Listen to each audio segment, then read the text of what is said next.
अपने जहन को काबू में रखो, क्योंकि वही सबसे बड़ा दुश्मन है।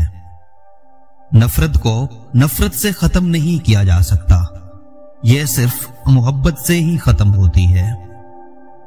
खुशी को अपने अंदर से तलाश करो, बाहर से नहीं।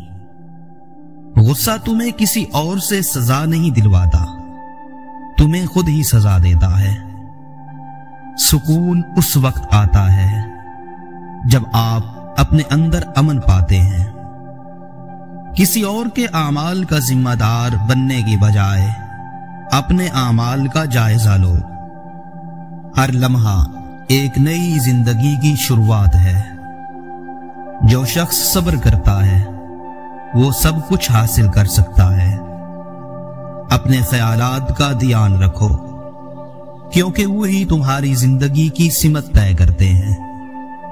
सच्चाई को फैलाओ, चाहे वो कितनी ही कड़वी क्यों न हो। जो कुछ आपके पास है उसी में खुश रहो।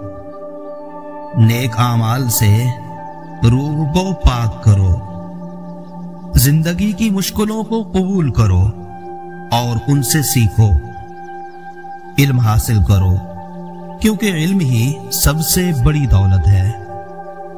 हर इंसान अपने आमाल के नताइज का खुद जिम्मेदार है। अच्छे कामों का अजर मिलता है और बुरे कामों की सजा। मुस्कुराहट बांटो, क्योंकि ये सबसे आसान सदका है। सब्र और शुक्रगुजारी का दामन कभी न छोड़ो। दूसरों की मदद करने से आपकी अपनी जिंदगी भी बेहतर होती है। दौलत और शोहरत की बजाय सुकून और खुशी की तलाश करो।